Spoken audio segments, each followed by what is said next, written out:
జనార్దన్ గారు చెప్పండి, ఏమిటి ఇప్పుడు ఫ్లెక్సీలు పెట్టింది కేసు అవుతుందా అవ్వదా? అలాగే జంతు కొవ్వు కలవలేదని సిబిఐ ఇచ్చినట్టుగా సరే వార్త వచ్చింది. ముందేదో పామాయిల్ అని వాళ్ళు అదే వేసుకున్నారు ఎక్కువ. అయితే ఫైనల్గా జంతు కొవ్వు కలవలేదనేది వచ్చింది. వచ్చిన తర్వాత కూడా మరి కలిసిందని వీళ్ళు ప్రచారం చేస్తున్నారు. దీనివల్ల హిందూ మతానికి జరుగుతున్న అపచారం కాదా? ఎల్లో మీడియా అచ్చంగా అట్లా చెప్పిన వాళ్ళకో లేకపోతే అట్లా అన్న వాళ్ళకే ప్రాచుర్యం ఇస్తూ ఉంది.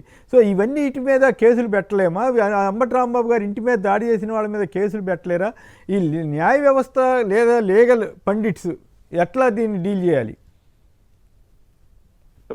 కేసీఆర్ గారు ఇక్కడ ఒక విషయం అండి, ముఖ్యంగా ఈ సిట్ ఏదైతే సిబిఐ అధికారుల చేత సుప్రీంకోర్టు పర్యవేక్షణలో సిబిఐ డైరెక్టర్ ఆధ్వర్యంలో జరిగినటువంటి ఒక ఇన్వెస్టిగేషన్ రిపోర్ట్, ఛార్జ్ షీట్ అంటారు. ఆ ఛార్జ్ షీట్ని మన క్యాబినెట్లో కోర్టులో నుంచి బయటికి రాకముందే క్యాబినెట్లో డిస్కషన్ చేశారండి. 29వ తారీఖు ఏపీ క్యాబినెట్లో డిస్కస్ చేసి దీంట్లో మనకి ప్రభుత్వానికి వ్యతిరేకంగా ఉంది, దీని మీద మనం ఇప్పుడే అది కోర్టు నుంచి బయటకు వచ్చే లోపే మనం దీని మీద ఒక ప్రచారాన్ని తీసుకెళ్ళండి, కల్తీ జరిగిందని చెప్పి క్యాడర్ వరకు దాన్ని ప్రోత్సహించారండి. ఆ ప్రోత్సహించిన తర్వాత 219 పేజీల ఛార్జ్ షీట్ని వాళ్ళ మీడియాలోనే లీక్ చేయడం జరిగింది.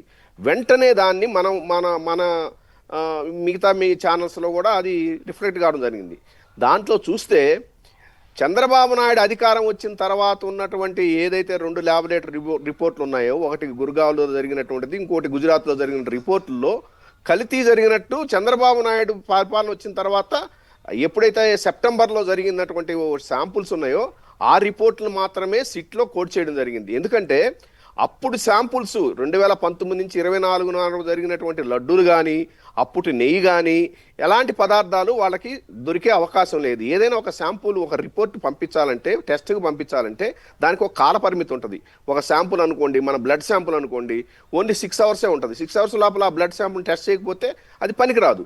అదేవిధంగా దీనికి కూడా ఈ ఏదైతే నెయ్యి అని అంటున్నారో, ఏదో లడ్డు అంటున్నారో, ప్రిజర్వేషన్ అనేది ఉండదు దానికి. సో అలాంటి రిపోర్ట్ రాదు. వాళ్ళు సిట్లో పెట్టినటువంటి రిపోర్ట్ ఎవరిదంటే చంద్రబాబు నాయుడు గవర్నమెంట్లో వచ్చిన తర్వాత టీటీడీలో జరిగినటువంటి 4 టెస్ట్ రిపోర్ట్లు, ఆ ట్యాంకర్ల టెస్ట్ రిపోర్ట్లో 2 రిజెక్ట్ చేశారు, 2 మాత్రం అలో చేశారు. టెస్ట్ రిపోర్ట్లో అవి బాగలేవని తెలిసినా కానీ, అవి కంటామినేటెడ్ ఇవి కల్తీ ఉందని తెలిసినా కానీ వాటిని వాడేశారు.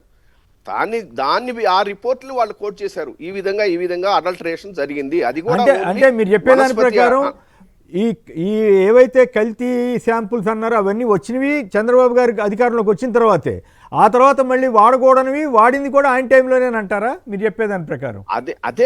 అదే అక్కడ ఏంటంటే నిన్న ఫైనాన్స్ మినిస్టర్ పయ్యాల కేశవరావు గారు ఒక ప్రెస్ మీట్ పెట్టాడండి.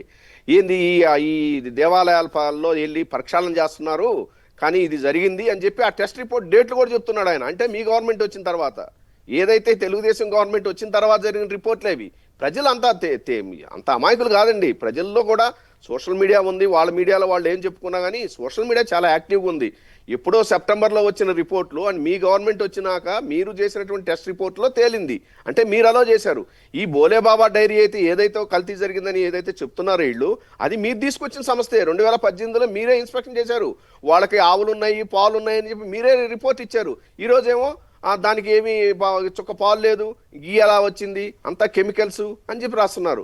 నేను మొత్తం 219 పేజీలు ఏదైతే అవైలబుల్ ఛార్జ్ షీట్ ఉందో, ఇల్లీగల్గా వాళ్ళు ఏదైతే బయట పెట్టారో దాన్ని మొత్తం చదివానండి. ఎక్కడా కూడా పలాని దీనికి నిరూపణ అయింది, ఇది ఆధారాలు ఉన్నాయి, మనీ ట్రయల్ జరిగిందని కానీ కేవలం వాళ్ళ స్టేట్మెంట్లు, నిందితుల స్టేట్మెంట్లు, అవి వ్యాలిడిటీ ఉండదండి, ఎవిడెన్స్ ఉండదు కోర్టులో. ఆ స్టేట్మెంట్లు కోర్టు చేసి ఇదిగో ఇన్ని కోట్లు 75 కోట్ల రూపాయలు మనీ ట్రయల్ జరిగి ఉండొచ్చు దానికి ఆధారం, కానీ ఎక్కడా పట్టుకోలేదు. ఎక్కడా కూడా ₹1 రికవరీ లేదు, ఎక్కడా కూడా మనీ ట్రయల్కి ఆధారాలే లేవు. అదేవిధంగా ఏదైతే ఈ కల్తీ విషయంలో కూడా అవైలబుల్ ఉన్నటువంటి ఆ టెస్ట్ రిపోర్ట్లను వాళ్ళు పబ్లిష్ చేశారే కానీ, అది కూడా చంద్రబాబు నాయుడు ప్రభుత్వం వచ్చిన తర్వాత చేసినట్టు టెస్ట్ రిపోర్ట్లే కానీ అవి ఎక్కడా కూడా ఇంతకు ముందు గవర్నమెంట్లో 1924 నుంచి వచ్చిన గవర్నమెంట్లో 10-15 ట్యాంకులు వాళ్ళు రిటర్న్ చేసింది వాస్తవం. బాగాలేనప్పుడు ఆటోమేటిక్గా క్వాలిటీ కంట్రోల్ చేస్తారండి. ప్రతి ప్రొక్యూర్మెంట్లో కూడా ప్రతి ఆఫీసర్లకు కూడా సార్ ఎప్పుడు కూడా ఈ టెస్ట్ రిపోర్ట్ల ఆధారంగానే వాళ్ళు ఖచ్చితంగా వాళ్ళు ఫాలో అవుతారు. ఎవ్వరు కూడా ఇట్లాంటివి అలో చేయరు, ఏ గవర్నమెంట్ అయినా. నేను రైట్. కూడా అయితే సరే, ఈ గవర్నమెంట్ అది అర్థమైంది. ఇప్పుడు ఆ పొట్టా సుధాకర్ యాదవ్ గారిని కూడా ఎందుకు విచారించలేదని కూడా నేను ఒక న్యూస్ ఛానల్ ఎవరో చెప్తే నేను ఆ వీడియో కూడా ఆసక్తికరంగా ఉందని వేశాను. అవన్నీ ఓకే. ఇప్పుడు ఈ ఫ్లెక్సీలు కానీ అంబటి రాంబాబు గారి ఇంటి మీద దాడి చేసిన వాళ్ళ మీద కానీ ఏం కేసులు రావా? ఇప్పుడు అంబటి రాంబాబు గారి మీద పెట్టిన కేసులు ధర్మసమ్మతమేనా, చట్టసమ్మతమేనా, అన్యాయంగా పెట్టారా? ఒక విషయం అండి, ఇక్కడ ఓన్లీ డైవర్షన్ పాలిటిక్స్ నడుస్తున్నాయి స్టేట్లో. ఇప్పుడు జరగాల్సింది ఏంది? ఇప్పుడు ఖచ్చితంగా దీని మీద నిన్న జరిగిందంటే ఏంది, ఒక ఎంపీ గారు 2000 మందికి దీంట్లో ఒక కోర్ ఇష్యూ అండి. మద్యం ఇచ్చారు, బిర్యానీ పొట్లాలు ఇచ్చారు, మనిషికి 5,000 రూపాయలు ఇచ్చి మార్నింగ్ నుంచి ఒక పథకం ప్రకారం జనాల్ని ట్రాన్స్జెండర్స్ ని తీసుకొచ్చారండి. వాళ్ళైతే ఇది చేస్తారని ట్రాన్స్జెండర్స్ ని కొన్ని వందల మందిని తీసుకొచ్చారు గుంటూరు జిల్లా మొత్తం మీద తీసుకొచ్చి. ఇంకోటి విషయం, ఏదైతే డ్రగ్స్ కి అలవాటు పడి ఉన్నారో వాళ్ళని తీసుకొచ్చారండి. సో నేను ఎందుకు అంటున్నాను, దీని మీద న్యాయ విచారణ ఎందుకు కోరుతున్నానంటే, నేను ఖచ్చితంగా ఇది ఒక పథకం, ఆర్గనైజ్డ్ స్టేట్ టెర్రరిజం ఈ ఆర్గనైజ్డ్ గా జరిగింది కాబట్టి దీని మీద ఖచ్చితంగా ఒక ఎంక్వైరీ జరిగితే ఈ వాస్తవాలన్నీ బయటపడతాయి. ఎవరైతే 2000 పైచీలకు అక్కడ ఉన్నారో వాళ్ళందరూ వీడియోగ్రాఫ్స్ ఉన్నాయండి. మా డిజిటల్ బుక్ లో కూడా అప్లోడ్ చేయడం జరిగింది. ఖచ్చితంగా ఎవరు తప్పించుకోలేరు. ఎవరికి ఎక్కడ ఎంత ఇచ్చింది. ఒక ఎంపీ గారు, ఆయనకి డబ్బు ఉండొచ్చండి. దేశంలోనే ఉన్న ఎంపీల్లో కన్నా ఆయన ధనవంతుడు, కాదంటలేదు. ఆయన ఏదో అమెరికాలో సంపాదించుకున్నాడు, వచ్చాడు, మళ్ళీ అమెరికా వెళ్ళిపోతాడు అనుకోండి, అది వేరే విషయం. కానీ నేనేం చెప్తున్నానంటే, ఒక ధనంతో ఒక రాజ్యంలో అటవికి అరాచకాలు సృష్టించడం ఎంతవరకు సబబు? దీని మీద ఏదైతే ఎఫ్ఐఆర్ కట్టారో బాధితుడండి రాంబాబు గారు వచ్చారు, ఏదో ఆవేశంలో ఆయన మీద దాడి చేస్తే ఒక మాట అన్నది వాస్తవం అని చెప్పి ఒప్పుకున్నాడు, క్షమాపణ చెప్పారు. క్షమాపణ చెప్పినా కానీ వదలకుండా వేల మందితో ఆయన ఇంటిని తగలబెట్టారు, పక్కింటి తగలబెట్టారండి. పక్కింట్లో ఉన్న కార్లు పగలగొట్టారండి, ఆయన కారు ధ్వంసం చేశారు. కేసులు అవ్వాలి కదా అన్నదే నా ప్రశ్న. ఒక్కసారి మళ్ళీ బాధితుల మీద కేసు పెడుతున్నారండి. ఇక్కడ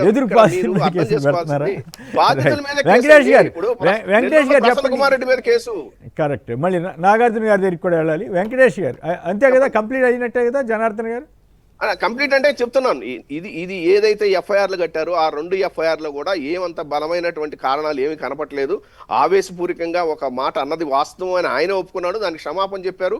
కోర్టు కూడా దాన్ని ఏమి కాదనండి. ఎందుకంటే ముందు వెనక జరిగిన సంఘటన ఇంపార్టెంట్ అండి. ఒక చర్యకి ఒక క్రిమినల్ ఇది ఆవేశపూర్వకంగా చర్య జరిగిందంటే ఖచ్చితంగా దానికి ముందు వెనక ఇది చూస్తుంది, కోర్టు కూడా చూస్తుంది. అందులో ఇబ్బంది పడాల్సిన అవసరం కూడా ఏమీ లేదు. ఆయన ఒప్పుకున్నారు, ఆయన క్షమాపణ చెప్పేశారు. అంతటితో ముగిసిపోవాల్సిన విషయాన్ని పథకం ప్రకారం జరిగిందండి ఇది. ఎందుకంటే ఇది నిన్న కూడా సెంట్రల్ గవర్నమెంట్ ఇంటర్ఫీర్ అవ్వడంతో హోమ్ మినిస్టర్ నుంచి వచ్చిన సెంట్రల్ హోమ్ మినిస్టర్ కార్యదర్శి నుంచి వచ్చిన ఆదేశాల మేరకే అరెస్ట్ కూడా చేశారు. లేకపోతే అది కూడా చేయరండి. ఆయన సంపాదన చూశారు, ఆయనే చెప్పారు నేను ఉండకపోవచ్చు అని కూడా చెప్పారండి రాంబాబు గారు. రైట్. వెంకటేష్ గారు చెప్పండి, ఈ కేసు ఎట్లా వస్తుంది? ఇప్పుడు ఎదుటి వాళ్ళ మీద కేసులు పెట్టాలంటే ఇప్పుడు వీళ్ళు ఏం పోరాడాలా, లేకపోతే పోలీసులు ధర్మబద్ధంగా చేస్తారా? ఇప్పుడు మన రాంబాబు గారి మీద పెట్టిన కేసుల పరిస్థితి ఏంటి? వెంకటేష్ గారు మీరు మ్యూట్ లో ఉన్నారు. రాంబాబు గారి మీద పెట్టిన కేసులన్నీ కూడా వీగిపోయే కేసులేనండి. వాటి యొక్క గ్రావిటీ అంతగా ఏముండదు. మాక్సిమం సెక్షన్స్ అన్ని కూడా బిలో 2 years 10,000 బిలో ఫైన్ పడేటువంటి సెక్షన్సే ఉన్నాయి. 1-2 సెక్షన్స్ మాత్రం కొంచెం ఇబ్బందికరమైనటువంటి సెక్షన్స్ పెట్టినట్టు సమాచారం. అయితే ఇక్కడ హైకోర్టును అప్రోచ్ అయ్యారని కూడా ఒక వార్త వస్తుంది. హైకోర్టు ఆయన భార్య అప్రోచ్ అయ్యారని కూడా తెలుస్తుంది. రెండోది, ఈ కేసుల యొక్క పర్యవసానం, పూర్వాపరాలన్నీ కూడా చట్టం విచారిస్తుంది, కోర్టులు విచారిస్తాయి. అంత సామాన్యంగా వదిలేటువంటి పరిస్థితి కాదు. పోలీసులు వదిలేసినంత ఈజీగా కోర్టులు అయితే వదలు. రిమైనింగ్ వాళ్ళ మీద ఎందుకు కేసులు పెట్టలేదు అని చెప్పేసి ఖచ్చితంగా అడిగేటువంటి పరిస్థితి ఉంది. రెండోది, ఏదైతే వైఎస్ఆర్సీపీ పార్టీ కానివ్వండి, లేకపోతే బాధితుడు రాంబాబు గారు, మాజీ మంత్రి గారు ఎవరైతే ఉన్నారో, ఈయన కూడా కోర్టుకు అప్రోచ్ అయ్యే అవకాశం ఉంది. 100% ఆయనకి కోర్టులో ఆ లిబర్టీ దొరుకుతుంది. మరొకటి ఏంటంటే, ఈయన ఒక న్యాయవాది కూడా, ఒక ప్రాక్టీసింగ్ అడ్వకేట్ గా కూడా వర్క్ చేస్తున్నారు కాబట్టి ఖచ్చితంగా ఇతర న్యాయ సంఘాలు కూడా ఆయనకి వత్తాసు పలుకుతాయనే నేను అనుకుంటున్నాను. రెండో విషయానికి వచ్చినట్లయితే, చంద్రబాబు నాయుడు గారి మీద అనుచిత వ్యాఖ్యలు చేశారు అని చెప్పేసి ఒక ప్రాపగండా జరుగుతుంది. క్రిస్టల్ క్లియర్ గా ఆయన పార్టీ ఆఫీసులో ఒక పబ్లిక్ మీటింగ్ పెట్టి ప్రెస్ అంతా పిలిచి ఆయన బూతులు తిట్టినటువంటి పరిస్థితి అయితే కాదు. గతంలో అది జరిగింది. అలా జరిగినప్పుడే కేసులు లేవు.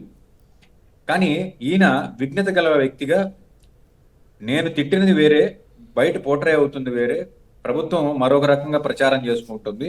కాబట్టి నేను దీనికి సంజాయిషి ఇవ్వాల్సినటువంటి ఆవశ్యకత ఏర్పడింది. నేను ఖచ్చితంగా చంద్రబాబు నాయుడు గారిని అటువంటి పరుష పదజాలంతో నేనైతే తిట్టలేదు. నేను రెండు మూడు మాటలు వాడిన మాట వాస్తవం. నా వయసుకి, నా చదువుకి ఆ మాటలు వాడకుండా ఉండాల్సింది. దానికి నేను చింతిస్తున్నాను. అయితే నేను తిట్టింది ఎవరినైతే, నన్ను ఎవరైతే పోర్ట్ray చేసి తిట్టారో వాళ్ళని మాత్రమే నేను అక్కడ క్షణికావేశానికి లోనై కానీ వాళ్ళ మీద తిట్టడం కేసులు జరిగింది. పెట్టలేదు అది కదా, కూడా అది కదా విశేషం. వాళ్ళు ఎవరి తోలికి వెళ్ళట్లేదు కదా. సార్ ఇప్పుడు ఈ రోజు వెళ్ళకపోవచ్చు సార్. ఈ రోజు ప్రతిదీ కూడా ఆన్ రికార్డ్ ఉంటుంది కదా. అవును. ఖచ్చితంగా ఎవరైతే ఈ చర్యలకు పురుగొల్పారో, ప్రత్యక్షంగా గాని పరోక్షంగా గాని ఎవరైతే ఈ కార్యక్రమానికి పూనుకున్నారో వాళ్ళందరూ కూడా ఏదో ఒక రోజు కోర్టు They have to మెట్లు face the ఎక్కక music తప్పదు. అంటారు. దాన్ని నేను బలంగా నమ్ముతాను.